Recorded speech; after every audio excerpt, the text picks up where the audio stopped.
different landmarks. And I was thinking about the fact that Malcolm X died not too far from here at the Audubon Ballroom. I looked at all the different icons, and I just in the hotel I was in, they had, images of Duke Ellington, Cab Calloway, Billie Holiday, stuff like that. And and what it really made me think about is the fact that one aspect of sovereignty that I think we still have yet to claim, that I'm still hoping we can acquire at some point, which I believe we will, is the ability to really choose our own heroes, to decide who is going to be famous and who isn't, to decide who we're going to admire and who we're not going to admire.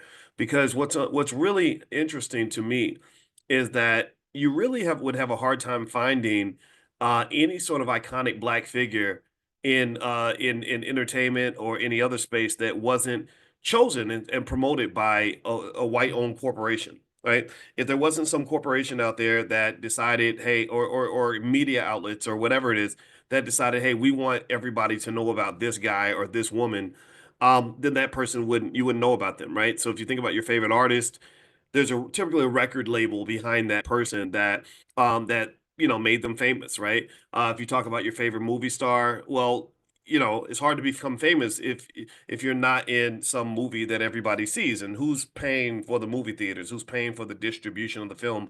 Who paid to get that $100 million movie made that made you really, see how great of an actor Will Smith is, that kind of thing.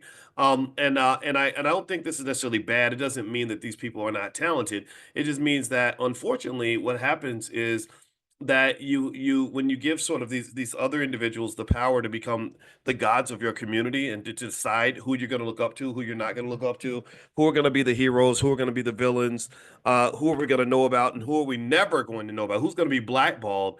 That's a very dangerous thing. I think that's something worth thinking about. And I was processing that as I was sort of looking at all the iconic figures in Harlem, but then also as I was going to see Dr. George Frazier, and I said to him, I said, I think you're one of the greatest men in the history of this country, and that's without regard to race. And I, and I think that the blacker you are, the more you're committed to the black community, the less likely you are to get that white validation. White people are not here to tell us which black people are going to be the most extraordinary. They're here to tell us which black people they approve of the most, which ones they like the most, which ones they think are okay for us to see. And it doesn't mean that they're all trying to be sinister. I'm not trying to sound overly radical here, but this is really something I think is really important. So at the end of the day, he who has the gold makes the rules.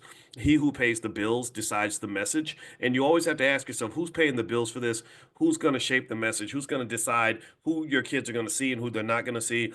Why is it that, in most public schools, they would never let someone in, say, like a Louis Farrakhan, because they've decided that he's a bad person. And I don't think the minister's a bad person at all. I've met him many times. I think he's a great guy. So ultimately, it's one of these things where we have to sort of at least be aware of that and conscious of that and take the time to really choose our own heroes. So if you want to know who my heroes are, George Fraser is one of them, Dr. Claude Anderson, obviously.